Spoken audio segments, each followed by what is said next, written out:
Okay, so we may or may not had some. We're all good friends, and we had a reunion. Okay, and so we were not feeling so good the next morning. Yeah. You know, and so 4 a.m. comes really early. You know, Sure. when you go to bed at 2. So, and that was a year ago. I don't drink any longer, by the way. I've been sober for 6 months. But just kidding. I need to chill. No, I'm kidding. But no. Anyway, so we go out and we go offshore. We see these tuna coming back, and I see him look at me. And if you ever seen like one of those creepy old lady horror flick turns of the head where it's like, and he just turned sideways because the tuna would get to the boat, and the same thing as the bull red, but this would run. And that would take off. It happened to me when I was a kid. I was deep sea fishing. I was probably 12 years old. I caught my first 24-pound tuna, and same thing, man. It would, I'd reel it in for an hour. Reel it in for an hour. It was like a 2-3 hour catch. It was crazy, and it was just 24 pounds. But man, they'll fight you. Yeah. Like, wow. They are really. Have you caught an amberjack yet? No. I think that might be the biggest fish I've ever caught. Yeah. 24 pounds? Yeah. Oh, you know what? Well, we're going to collab together. So you know what? I'm going to check out your jet surf, and I'm going to put you on some big fish. There you go. Yeah, we got to do that. There you go. 24 pounds. We need to take the boards out, way out. And Way just out. ride them off the boat way out there and, do something cool like that. Fish and jet surf in the middle of the Gulf or something. That's a really big Yeah. sharks are out there. You know what I mean? Like, I'm really cool with but, the lake. if you go to Ismahara and you bring those with you, then you just go from there and you go back and forth to Cabo. Right? Oh, and you know that Florida Fisherman back and forth, not Magazine... Cabo, Cancun, and there's all kinds of good fishing and lobster and... Well, I'm the outdoor editor for Florida Fisherman Magazine, which is changing the name to New World Angler as of June, so we're going global. So this sounds like a legit plan. There you go. Business Let's do trip. it. Let's do it. So, anyway, so I went and got some amberjack. That's another one you need to get you Yeah. on, because those things are reef donkeys. Okay. It's like picking up a car door off of the bottom of an ocean. Golly. Yeah. You're just done at the end of the day, huh? Oh, but yeah. And so it's not funny. I went out there. I was with Claude Tristram, who actually I fished with him with Wicked Tuna. I'll be up with Captain Marciano in September for a Wicked Tuna fish, and we're going to go back up there again. I did it last year. Actually, look, I got the hook that I caught my Wicked Tuna with. I kept the hook, and I had it tattooed on my elbow. And they do Wicked Tuna. That's East Coast or West Coast? I know it's up north, but are they going off of like the main area, or are they over on the other side? No, we go out of Boston, out of Gloucester. Okay, right. And then we went all the way up to Maine to catch the fish. Yeah. Wow. And How long does that take you to do that? Yeah. About 7 naps. God. Okay. Fair enough. Yeah. It's a little bit of a ride. It was like 5 or 6 hours because you're in a commercial low liner and it's going. Oh, I thought it was gonna be longer than that. It's only 5 or 6 hours. It's like it was all day, and we left at 3:30 in the morning, and it was like 10ish, I think. I was When you hit like the spot. 2 days. Yeah. Gilligan did it. Oh, and I saw a great white breach while I was there. Wow. It came up and it jumped, and it's so. If you guys. I don't know, growing up here, and I've been all over fishing, but I had never been up there out in the water.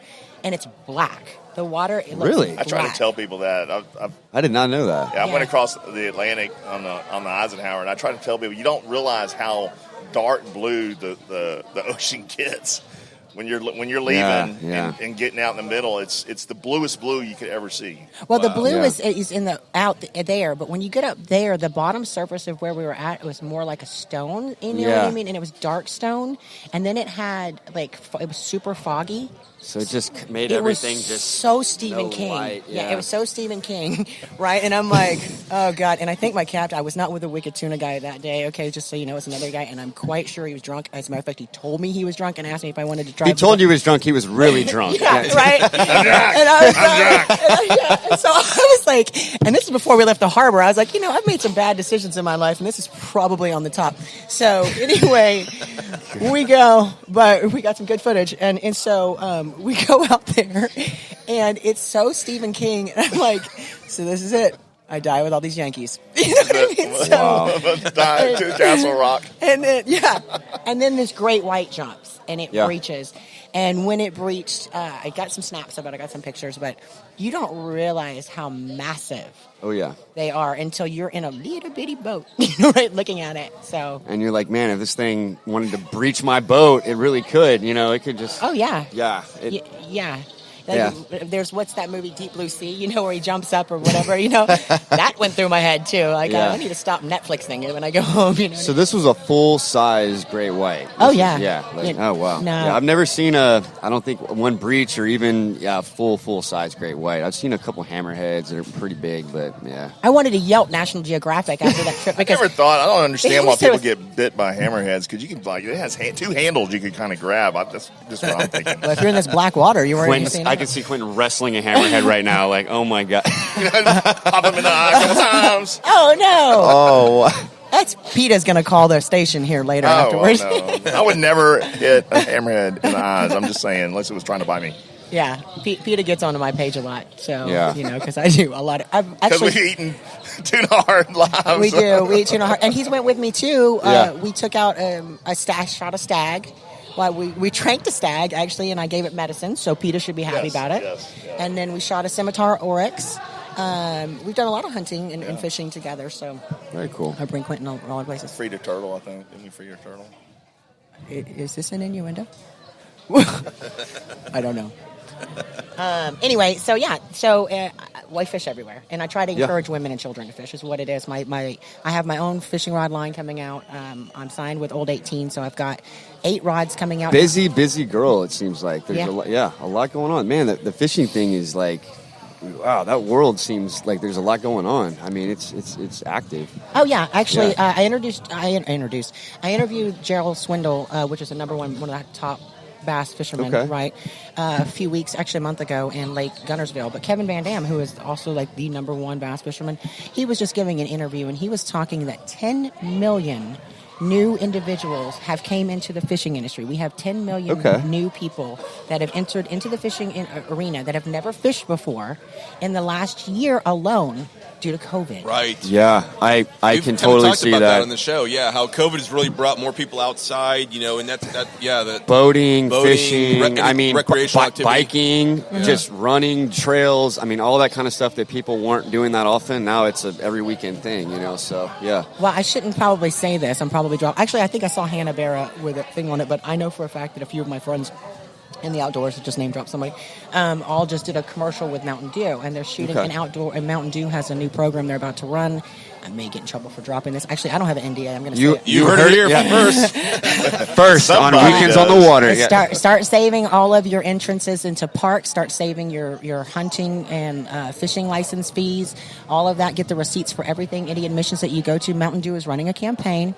They've got all of the outdoors individuals that are celebrities in the outdoors, and that are running these commercials, or we're doing commercials and stuff. And so they are going to reimburse everyone up to $11 million, I think is what they're doing for individuals. If you send in your receipt to Mountain Dew, they're going to send you the money back because they're trying to push it into the outdoors. That's cool. Yeah, I wouldn't have thought Mountain Dew, but you never know who gets involved or why, and does a strong push like that. So that's very cool on their parts. Well, Mountain Dew is actually really cool. To be honest with you, here's a little secret as a bass fisherman.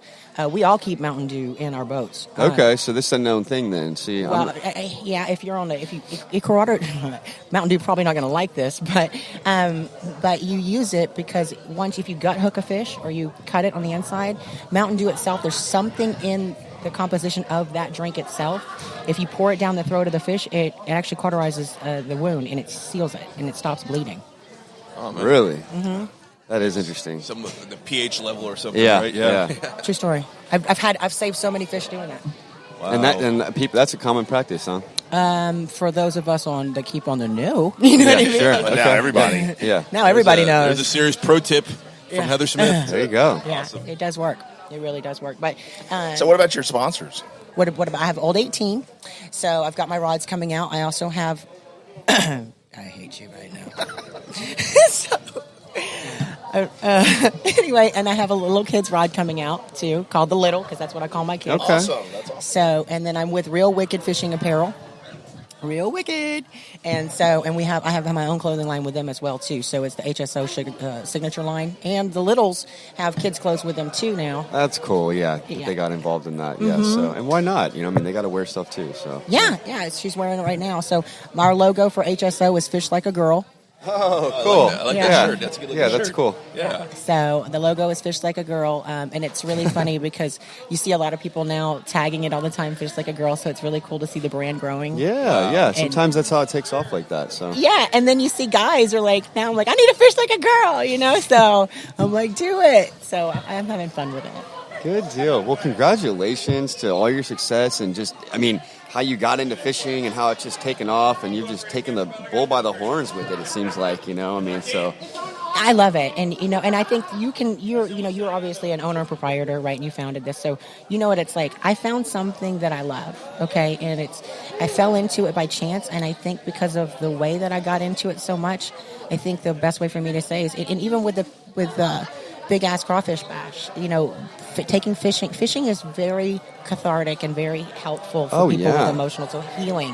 So fishing actually healed my heart. It saved my heart. Right. Is the way I look at it. And I became so passionate about it. As soon as I leave here, I'm literally going back to Sam Rayburn and I'll be wade fishing this afternoon. Right. This evening. But it saved my heart. And I knew when I moved up there, what I did is somebody asked me the other day, you work all the time, you're always going somewhere. When do you take a vacation or what do you do?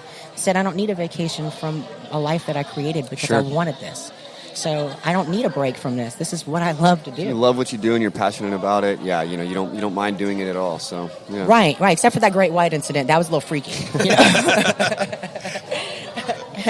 That was a little crazy. And then I'll be down at the end of this month with Ronnie Adams from the Swamp People.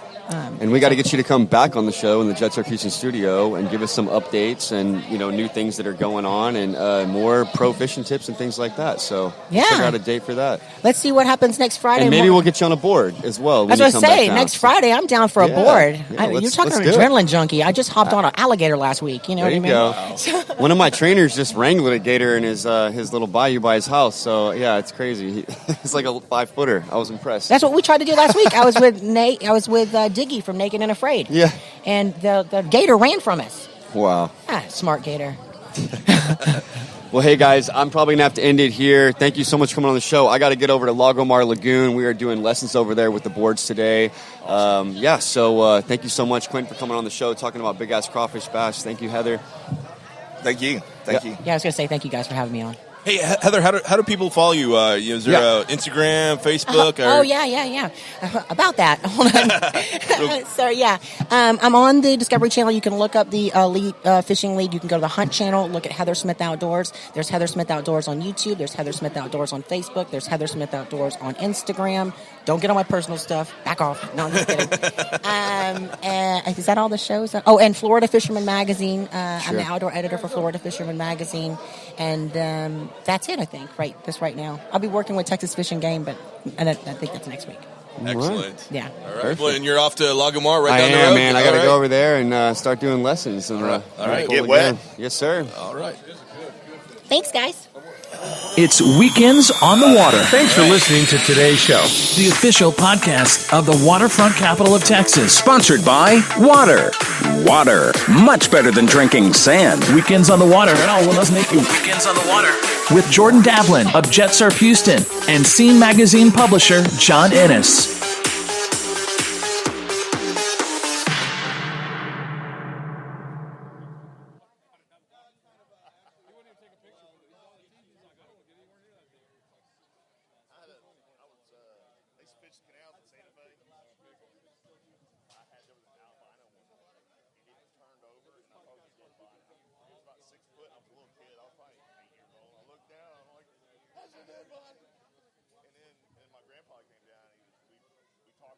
That's a gar. And then I started thinking, it was, it was a gar.